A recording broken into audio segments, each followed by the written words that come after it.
Hello everyone, how are you all? Welcome to the class, students. Today we start a new chapter, that is language of chemistry. Symbols of elements. All the elements they were represented by the symbols. That means there were specific symbols for all the elements which were given previously. So Dalton's symbols for the elements that was given by Sir Dalton, the name of scientist.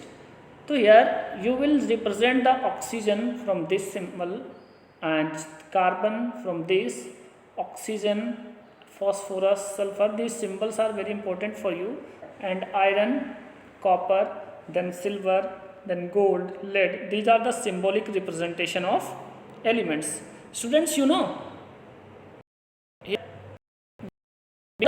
naming of these elements, there were symbolic representation which used to represent any element. Like for sulfur, we used to represent like this. Okay, for oxygen like this, hydrogen like this. So these were the symbolic representation. So here Dalton's symbols for elements were difficult to draw since there were inconvenient in drawing to the Dalton's symbolic representation. So Dalton's symbol are not that are only of historical importance and they are not used at all. It was J.J. Vergilius of Sweden who proposed the first letter for the elements. So here first letter or the first letter and another letter also of the name of an element, like hydrogen he gave H, okay, like sodium Na.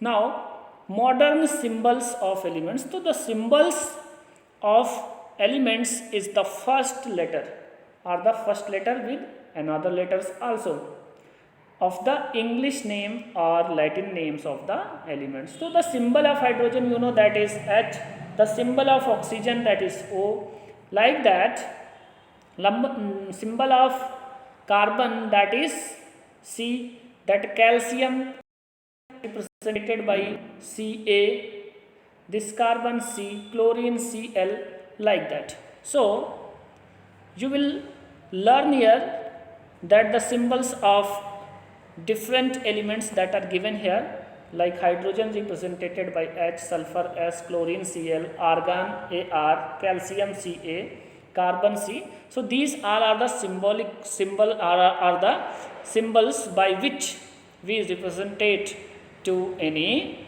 element.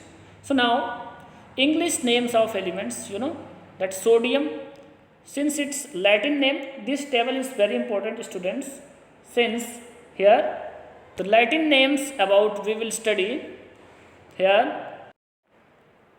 In Latin names, this sodium is called natrium, this potassium kalium, iron ferrum, copper cuprum, argentum Ag means silver, okay. Now gold, that is called aurum, and mercury hydrogenium, lead plumbum, and tin stannum. Now next thing is valency. Students, what is the valency? So valency, that is defined as the number of hydrogens which can combine to any element. That means if anyone have capacity to join one hydrogen, so its valency is 1. If anyone have capacity to join the 2 hydrogen, so its valency is 2. So here valency is defined as the combining capacity of any atom of an element. The valency of an element depends on the number of valence electrons. So on the basis of number of electrons, they can join the hydrogens. Like sodium 281, it's have 1 electron in valence shell, therefore it will join 1 hydrogen and its valency is 1. The valency of metal elements is equal to the number of valence electron in its atoms. About it you had studied. Now for the sodium, it have 1 electron in valence shell, so its valency is 1. Now magnesium valency 2, the aluminium valency 3.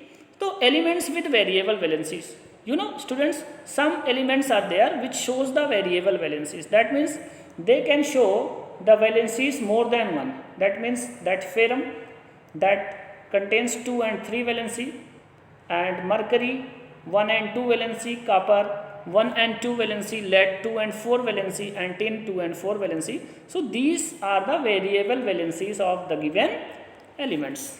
Now you know an element with a valency 1, that is say monovalent, and if that any element have valency 2, so that is divalent, and valency 3, that is trivalent. Next one is ions, students. When an atom loses or gains electrons, you know, when any atom loses the electrons, so that means it finds the positive charge, and when it gains the electron, so that contains negative charge. Okay, so when loses the electron, it contains the positive charge.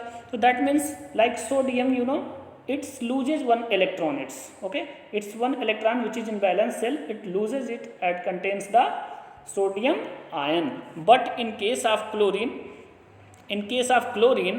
whenever you will find, so its atomic number is 17, electronic configuration is 287. It is not easy to lose the 7 electrons, so it will gain 1 electron and it will find like chlorine minus. Okay, these all things are given here. So here hydride ions, you know, it having H minus, bromide ion, chloride ion, sulfide ion. So on the basis of number of valence cell to which it loses or it gains, this table is given. Okay, so you see here Pb, it can lose 2 electrons, so that it forms Pb2 plus. Chlorine can accept or gain 1 electron, so that it is Cl minus. So when electron will gain, the minus charge will be there, and when electrons will lose, plus charge will be there. Okay, now name, symbol, charges are given here. So here ammonium, see here students, some polyatomic ions. Polyatomic ions means that ions which have more than one atom. So you are finding here ammonium, nitrogen and hydrogen, both are here. So ammonium ion, it contains plus 1 charge, OH hydroxide ion minus 1 charge, nitrite ion minus 1, nitrate ion minus 1, carbonate ion minus 2, bicarbonate ion minus 2.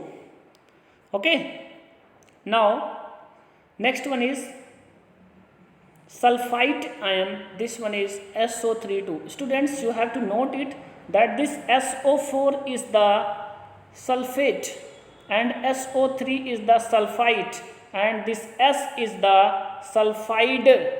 Okay, now this one is phosphate and phosphite also. You have seen the different ions. Students, I think it is sufficient for today. The remaining portion of this chapter we will discuss in our next video. Till then, thank you everyone.